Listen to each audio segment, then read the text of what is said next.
Bonjour les amis, j'espère que vous allez tous très bien, toutes très bien. Je suis très heureuse d'être avec vous aujourd'hui pour partager avec vous les énergies du ciel au moment de la prochaine pleine lune, qui est une éclipse de lune totale le 14 mars prochain à 7h55 heure de Paris. Donc c'est une pleine lune qui se formera dans le signe de la Vierge à 23 degrés du signe. Et comme vous le savez, la pleine lune, c'est l'opposition entre les deux luminaires, le soleil et la lune. C'est-à-dire que lui, le soleil, se trouvera face à la lune dans le zodiaque, vous pouvez le voir sur la carte, et il se trouvera à 23 degrés du signe des poissons. Donc tout près, le soleil, d'entrer dans le signe du bélier, le premier signe de la roue zodiacale, pour démarrer l'année astrologique, donc le 20 mars prochain. Donc là, le Soleil termine son voyage dans le signe des Poissons. Il va clôturer un cycle.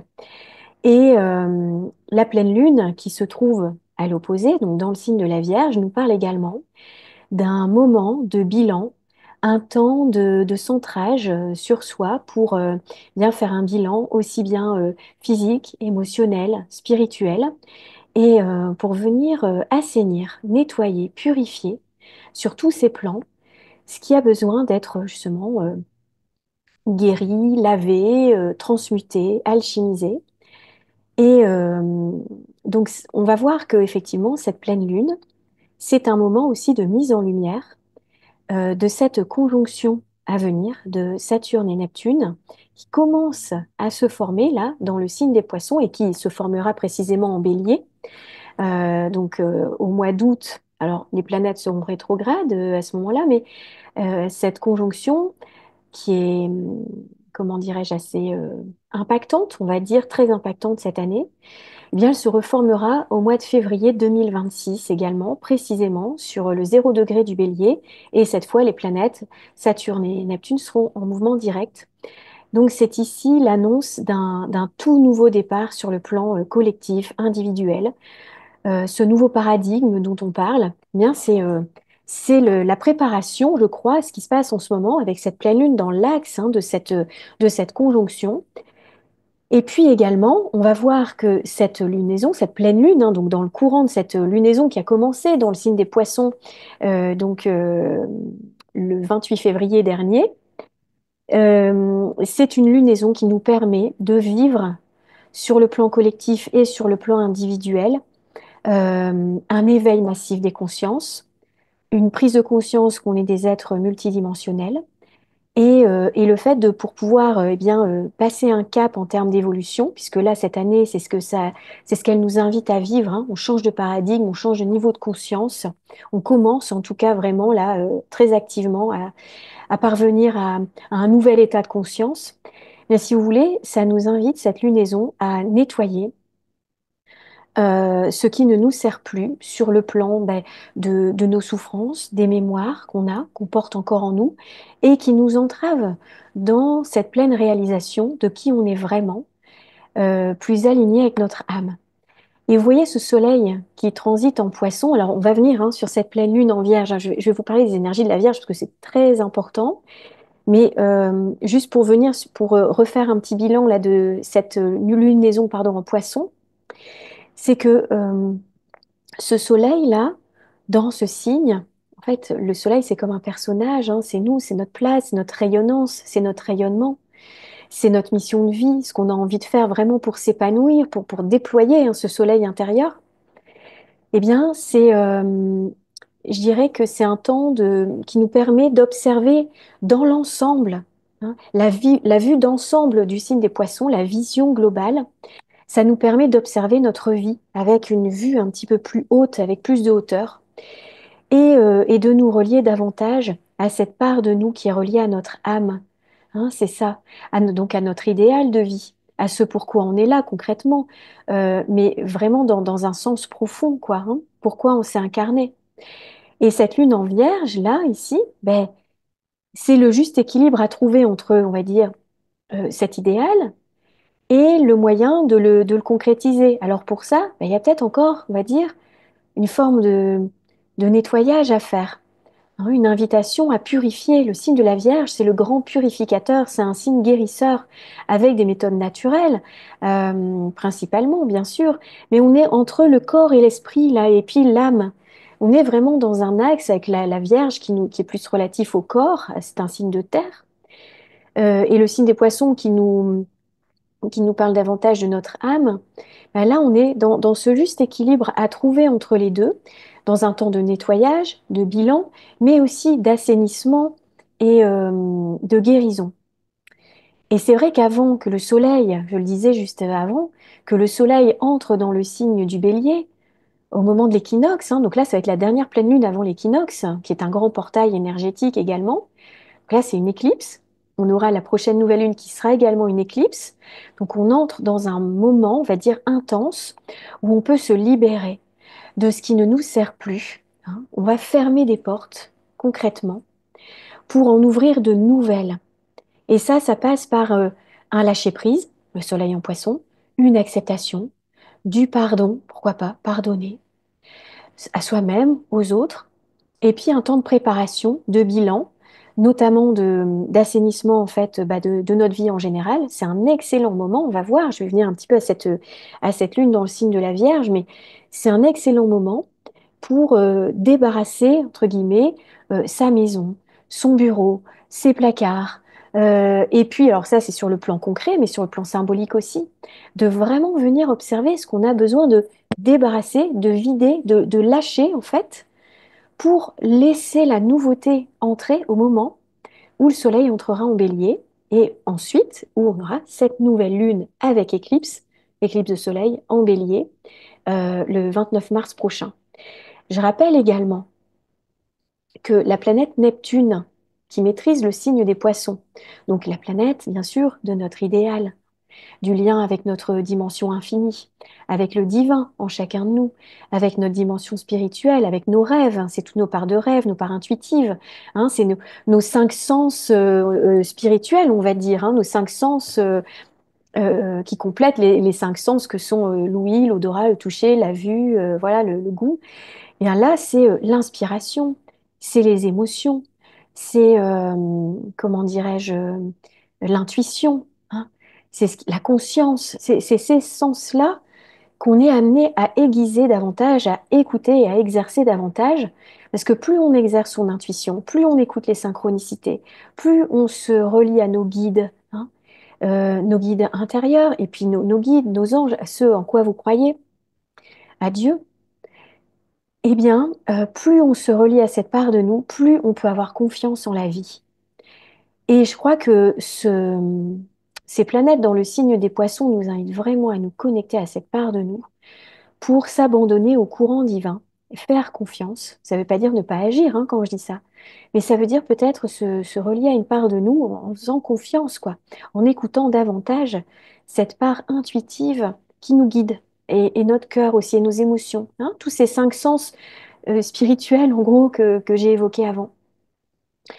Alors, je reviens sur Neptune. Neptune, donc la planète des poissons qui nous relie à toute cette dimension de notre être. Neptune termine son voyage de près de 14 ans dans le signe des poissons. Il est sur le 29e degré du signe au moment de cette pleine lune. Alors, qu'est-ce que ça veut dire? C'est que ce 29e degré, vous savez, il porte un nom, parce qu'il est particulier, c'est le degré anarétique. Donc le degré anarétique, c'est comme un peu l'arête, on entend le mot arête dedans, donc c'est quelque chose qui va s'arrêter, parce qu'il va passer à autre chose, et puis c'est l'arête, comme l'arête sur une montagne, donc on sait que derrière, il y a autre chose. Donc c'est avant que Neptune entre dans le signe du Bélier le 30 mars, eh bien il termine son voyage sur ce degré précis, ce 29e degré, qui est le degré des conclusions, le degré parfois des crises, hein, pour amener la nouveauté ensuite. Et je crois qu'une planète aussi importante que Neptune, qui termine son voyage dans ce signe des poissons, va pas sortir comme ça du signe sans message particulier pour nous, planète comme Neptune. C'est impossible, j'y crois pas. Ce que je veux dire, c'est que il y a forcément alors un nettoyage qui peut se faire, une connexion davantage à notre part intuitive, se relier à son idéal, écouter sa petite voix intérieure, prendre du temps pour soi dans le silence, méditer, se recueillir. Enfin, Et Neptune, il peut nous délivrer un message vraiment très précis sur la manière dont on va pouvoir continuer le chemin. Parce que là, il boucle un cycle de 164 ans, 168 ans, pardonnez-moi, je suis plus très précise sur le cycle de Neptune, là, il faudrait que je le revérifie, mais c'est plus de 160 ans, Neptune, pour faire le tour du zodiaque. Donc, ça veut dire que quand même, là, il va entrer dans le premier signe en bélier. Le premier signe de la roue, c'est un tout nouveau départ. On voit bien en ce moment hein, qu'il y a énormément de mouvements sur la scène mondiale, par exemple, pour prendre sur le plan collectif ce qui se vit actuellement. Ah, ça bouge énormément. Il y a des prises de conscience juste incroyables. Mais je dirais que, en tout cas, c'est un moment de bascule. Je crois, un premier moment de bascule. C'est tout se fait en plusieurs étapes. Et puis, je voudrais surtout pas, en fait, inquiéter ou quoi que ce soit. Mais je crois que c'est un franchissement de cap. C'est un portail également. Et donc, bah, au moment des éclipses, juste après l'éclipse du 29 mars, le 30 mars, le lendemain, Neptune change de signe pour la première fois là depuis 13 ans. Enfin, donc, ce que je veux dire, c'est que il va laisser une signature Neptune. Il va pas sortir comme ça, à mon avis, du signe des poissons en catimini, juste discret, sans qu'il se passe rien. Donc, je vous invite à être à l'écoute, même dans vos vies personnelles, voir un peu ce qui peut se passer en vous en termes de besoin de vider, de nettoyer, avec les grandes eaux neptuniennes, là. Profitez-en, les amis, vraiment pour peut-être faire des soins énergétiques, des soins chamaniques, pour vous relier vraiment à cette dimension de vous qui a besoin vous sentez quand il y a des choses, des schémas répétitifs et tout ça, qui sont plus possibles, plus acceptables ou plus viables, tout simplement. Bien, voilà, on dit au revoir, on se libère. Donc il y a plein de rituels hein, qu'on peut trouver voilà, sur Internet aussi pour se libérer. J'en partagerai un d'ailleurs à la fin de cette. Si vous restez jusqu'à la fin, les amis, je vous partage un truc que je fais moi et qui est très opératif pour me libérer. Voilà. Alors voilà un petit peu pour le décor. Alors les personnes qui vont être les plus impactées par cette pleine lune. Oui, tout le monde est impacté, hein. Ça, vraiment, tout le monde, parce que tout le monde a de la Vierge ou du Poisson quelque part dans son thème. Ça, on a au moins une maison astrologique. Donc, de toute façon, tout le monde est concerné. Mais pour les personnes qui ont des planètes ou des points dans ce signe, euh, ressentiront davantage les effets, enfin dans ces signes, pardon, hein, en Vierge et en Poisson. Et les personnes qui ont des points ou des planètes dans l'axe qui reçoit en carré les aspects de cette pleine lune, donc en Gémeaux et en Sagittaire, ressentiront davantage également les effets. Donc pour ça, il faut connaître un petit peu son thème. Je vous invite à rentrer vos coordonnées, par exemple, sur le site AstroThème et vous pouvez avoir votre carte du ciel et regarder donc dans les signes Vierge, Poisson. Hein, donc je le montre sur la carte, la Vierge, Poisson et Gémeaux, Sagittaire, vous le ressentirez davantage. Alors c'est très bon pour les signes d'eau et les signes de terre aussi, hein, Scorpion, Cancer. Taureau, Capricorne, qui vont recevoir ces énergies de manière harmonique. Hein, donc c'est bénéfique. Quoi qu'il en soit, je pense que c'est toujours un bien. Quand on le reçoit de manière plus impactante, ça veut dire que il y a des défis à relever pour changer la forme des choses, de ce qui existe, mais c'est parce qu'on en a besoin. Donc moi, j'irai toute confiance dans le processus. Peut-être soyez bien à l'écoute, les amis, des messages que vous pourrez peut-être ressentir, percevoir ou recevoir ou des signes, ou des rêves, ou que sais-je, mais au moment, 48 heures avant l'éclipse, donc 48 heures avant le 14 mars, 48 heures après, pareil pour l'éclipse suivante.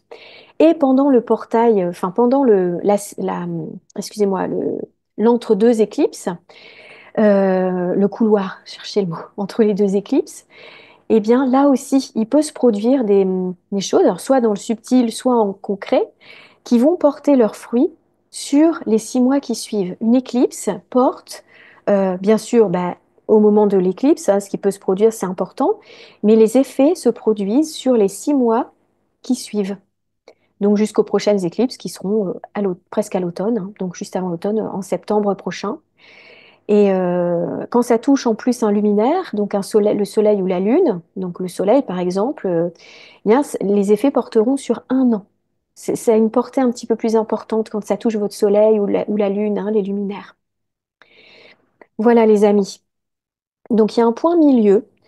entre les deux saisons d'éclipse.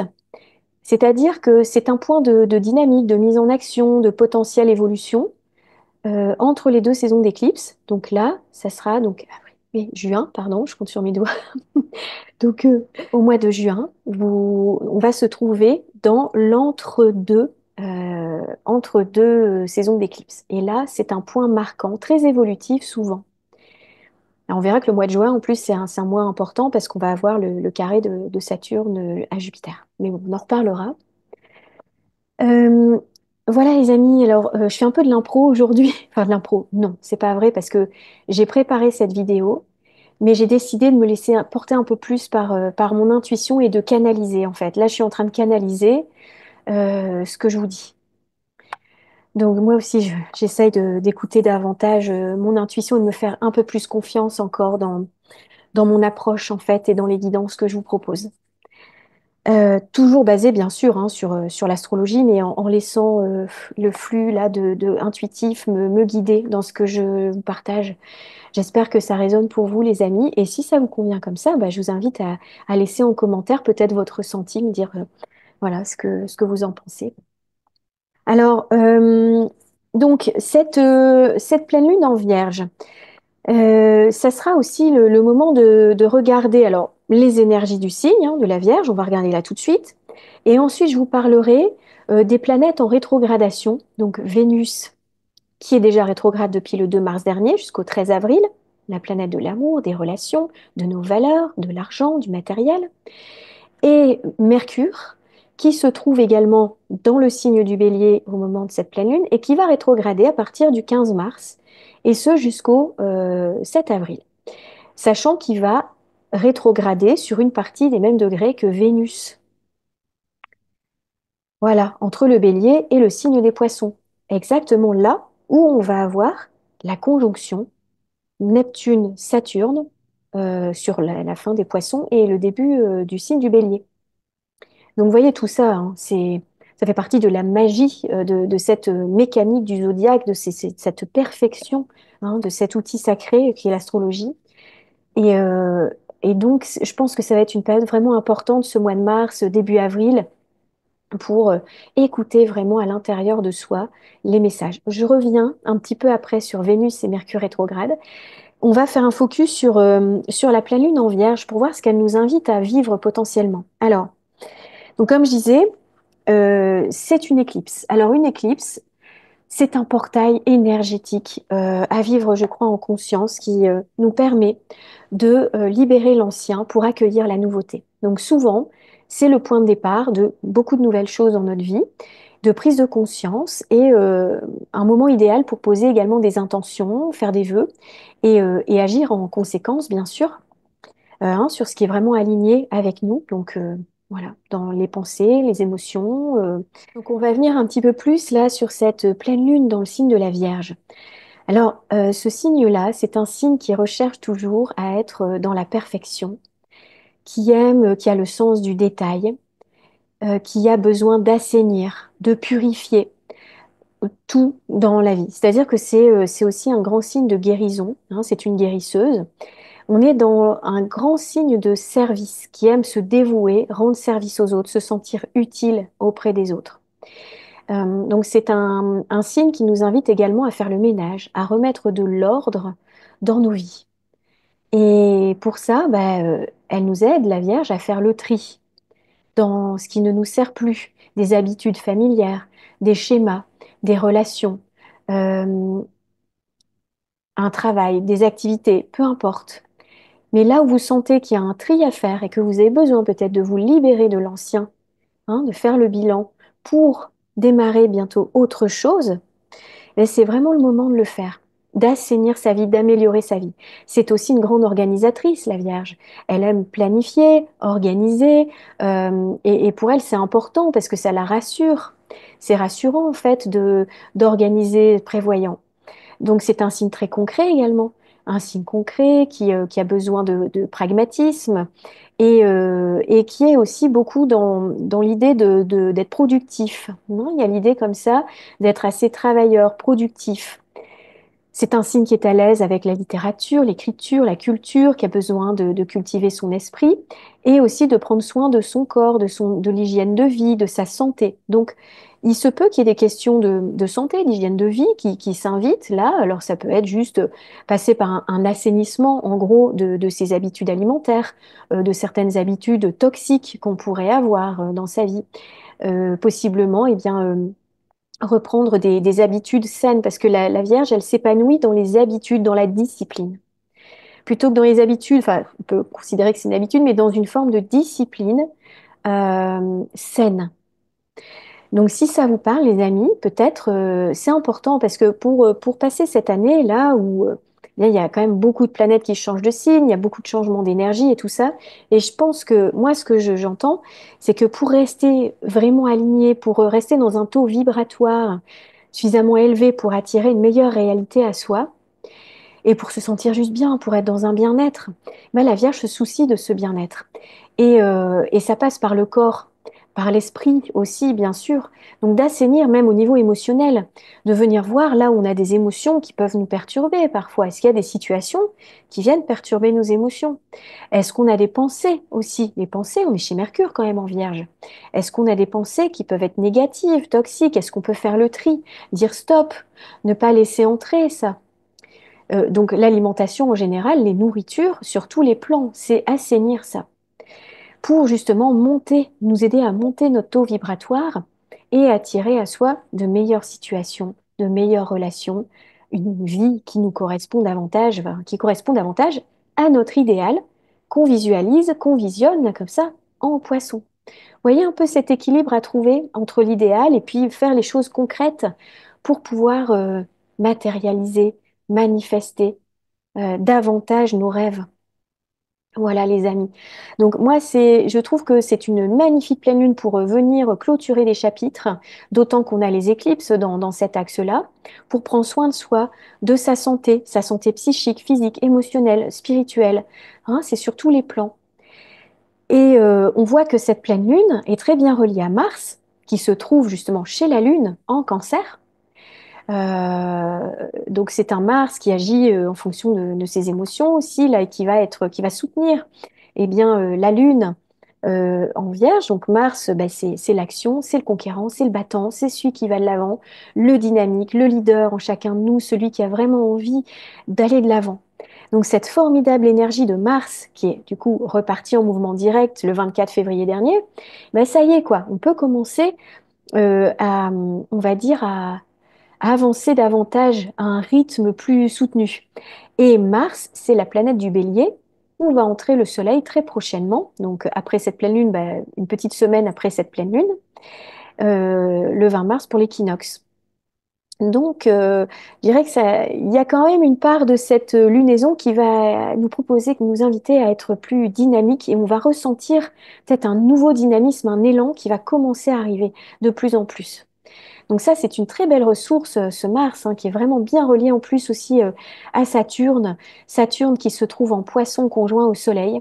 Donc là, c'est très constructif, hein. Alors quand Mars et Saturne sont en harmonie tous les deux, Saturne, la planète eh bien, de nos fondations, de notre construction, de l'envie de concrétiser, hein, de cette planète de matière qui est reliée donc au signe du Capricorne. Donc c'est très constructif. Ça nous permet aussi de poser des nouvelles limites, un nouveau cadre, de s'engager, d'être discipliné, d'être sérieux dans nos actions, de réfléchir. C'est le principe de réflexion aussi, Saturne. C'est le sage à l'intérieur de nous qui agit avec éthique, avec sagesse. Donc, qui donne ce message de manière fluide et harmonieuse à Mars.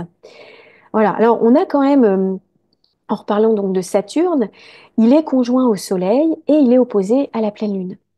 Donc Saturne en Poisson, ça peut être aussi quand il est comme ça, c'est très constructif, il est conjoint au Soleil, mais en opposition à la Lune, ça peut nous demander de fournir des efforts, de nous dépasser, de relever des défis pour nous engager, prendre un engagement peut-être avec nous-mêmes, d'aller vers plus de sérieux et de poser certaines limites, un certain cadre, mais ça peut nous demander des efforts.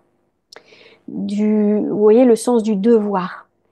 C'est pas toujours simple. Quand Saturne s'oppose à la Lune, émotionnellement, ça demande peut-être aussi de se détacher émotionnellement de certaines situations, de certaines relations, de certaines habitudes de vie, de conditionnement. Il y a comme un sevrage émotionnel quand on a Saturne et la Lune qui s'opposent ou qui sont en carré, en tout cas en aspect dissonant. Il y a comme un sevrage émotionnel, c'est-à-dire nous demande de grandir, euh, de grandir, de passer à un âge encore plus adulte, de gagner en sagesse. Alors, il peut y avoir de la frustration, ça peut nous demander de renoncer, ça peut nous demander de faire des choix, de gagner en discernement, hein. Parce que c'est vrai que le soleil en poisson peut nous mettre un peu dans une idée de flou. On peut être un peu dans une illusion. Donc ici, on sort de l'illusion, hein. Il y a quelque chose qui nous fait sortir d'une certaine forme d'illusion. Ça peut être dans nos vies personnelles, comme aussi dans nos vies sur le plan collectif et social. Il peut y avoir une sortie comme ça de l'illusion. Alors, comment ça va se manifester? Je ne sais pas exactement. Mais bon. Donc, vous voyez, ça peut nous faire travailler davantage quand même, cette lune opposée à Saturne, mais quoi qu'il en soit, on en sort grandi. On apprend des choses toujours avec Saturne. C'est le maître du karma, le seigneur du karma. Donc en opposition à la Lune, peut-être qu'il y a des choses à régler sur le plan karmique, transgénérationnel, sur nos mémoires, dans nos corps, dans nos émotions, dans nos liens familiers, avec les proches, avec la famille, avec la mère, avec le passé, avec nos histoires passées. Ça se peut qu'on ait ce besoin de régler un karma. Donc quelque chose qui se répète, vous voyez, dans la répétition karmique, c'est-à-dire des schémas souffrants, récurrents, et parfois avec des décors différents, hein, bien sûr, mais de prendre conscience de ça pour laver, nettoyer, laisser partir, se laisser traverser, accepter, mais se libérer. Je pense qu'il y a quelque chose d'important. Alors, vous voyez sur quel plan exactement ça peut résonner pour vous, les amis, mais voilà.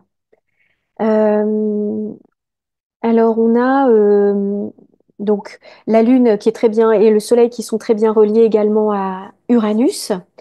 Donc, Uranus qui termine lui aussi cette année son voyage dans le signe du Taureau, puisque au mois de juillet, il rentrera pour la première fois en Gémeaux. Et ici, Uranus libère. Uranus, c'est la planète de la libération, de l'émancipation, de l'affranchissement, la liberté, du besoin de liberté. Donc, il l'aide ici. Uranus nous aide énormément à nous libérer de certaines habitudes en taureau, de certaines valeurs, de conditionnements. Donc ça, c'est très, très beau aussi comme ressource pour nous aider justement dans cette part de constructive pour nous libérer, hein, de ce qui ne nous convient plus.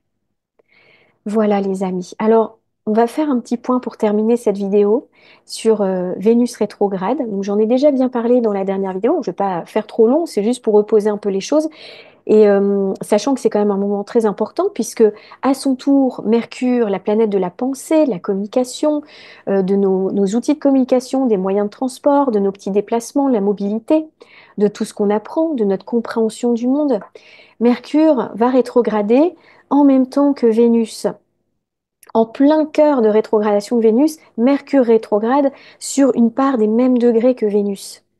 C'est incroyable ça. Et quand deux planètes personnelles, hein, comme Vénus et Mercure, sont des planètes personnelles qui nous touchent personnellement, eh bien, quand elles rétrogradent en même temps, ça peut beaucoup nous travailler à l'intérieur de nous, dans une réflexion.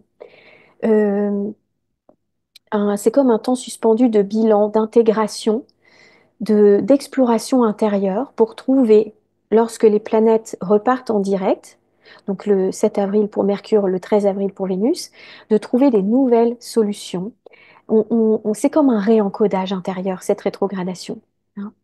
C'est une reprogrammation intérieure pour être plus aligné encore, recevoir des solutions, des clés, des réponses par rapport à ce qu'on attend et à ce qu'on a envie de mettre en place, et aussi pour résoudre des dysfonctionnements dans notre vie.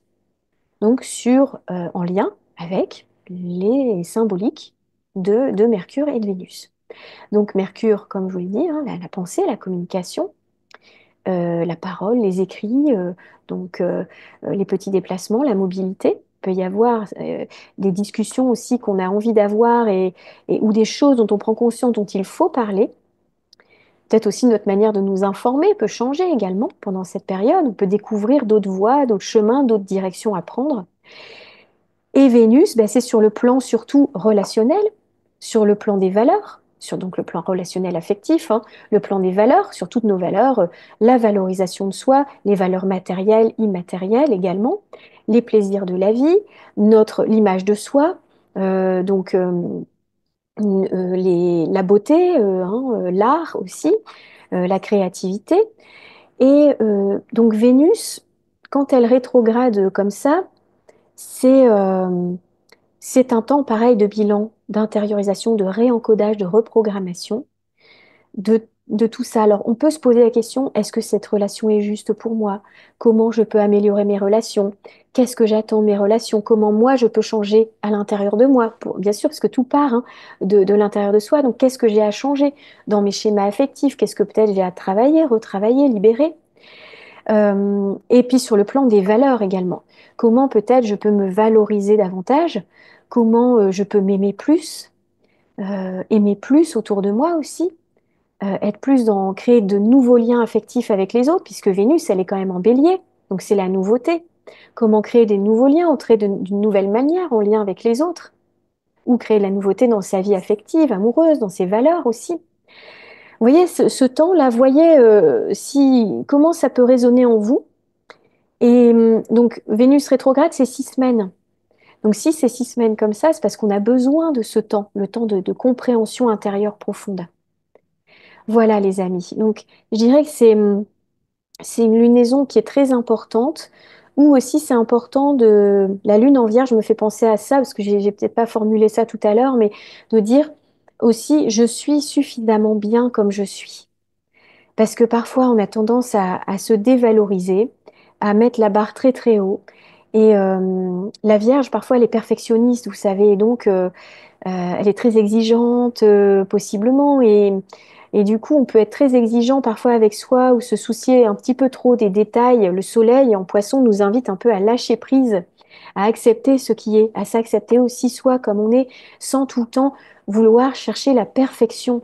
C'est déjà bien comme on est. Vous voyez, un petit peu l'exercice que je fais aujourd'hui, c'est que j'ai préparé, mais je suis pas forcément allée dans autant de détails que d'habitude parce que je me laisse porter. Voilà. Et j'espère, je vais réécouter après ce que je raconte, ce que je vous dis, je vais réécouter ma vidéo et on verra. Mais c'est d'accepter aussi d'être plus que La lune en Vierge, elle veut toujours contrôler, hein, elle veut contrôler les choses, maîtriser. Et le Soleil en Poisson, il dit l'inverse. Donc c'est trouver le juste milieu entre les deux pour éviter le trop de contrôle et finalement pas assez lâcher prise puis finalement peut-être passer à côté d'opportunités, peut-être passer à côté de facilités, etc. Et le Soleil en Poisson qui dit mais non, mais laisse-toi aller, ça va aller, laisse-toi porter, laisse-toi guider par ce qui est là en fait, tout simplement, dans la confiance. Voilà les amis, je sais pas si, j'espère que ça vous parlera en fait. Alors, j'avais envie de tirer une petite carte pour accompagner eh bien, cette guidance astrologique. Alors, j'ai pris mon oracle Libération énergétique. Bah, ça me parle bien avec le soleil aussi en poisson, puis la lune en vierge. Voilà, vous savez, les cartes, elles sont jolies, hein. C'est un oracle d'Isabelle Serre et les illustrations sont de Wild Amanda. Elles sont très belles, des belles aquarelles. Alors, je vais demander à mes guides d'amour et de lumière. Il y a déjà une carte lien toxique, on va la garder. Je demande à mes guides d'amour et de lumière de bien vouloir transmettre à tous ici présents un message clair hein, et pour avancer sereinement sur notre chemin et accompagner, divinement accompagné. Alors, merci, merci. Dispersion d'énergie, c'est la coupe 1, protection. Et alors, je vais tirer une carte. Alors, alors là, ici, j'ai la carte de la maladie physique. Alors, pas dire qu'on va être malade, hein, les amis. C'est juste que peut-être qu'il y a un message à comprendre, le fait d'écouter son corps, je dirais. On en parlait beaucoup, puis la Vierge, c'est le corps, c'est la santé, hein, on en parlait. Bon, bah voilà, on va parler de ça. J'ai pas préparé, je regarde le message.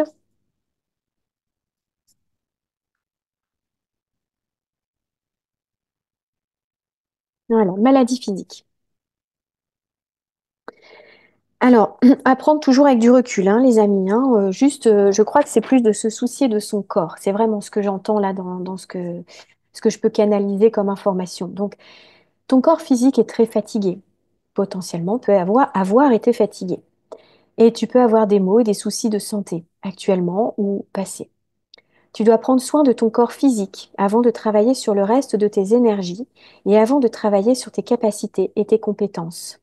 Ton corps physique a besoin de se soigner et de se libérer d'un poids qui crée des douleurs, des carences, de la fatigue chronique ou des maux que tu n'arrives pas à expliquer. Tu es une personne très sensible, mais actuellement, ton corps physique te demande toute ton attention. Repose-toi.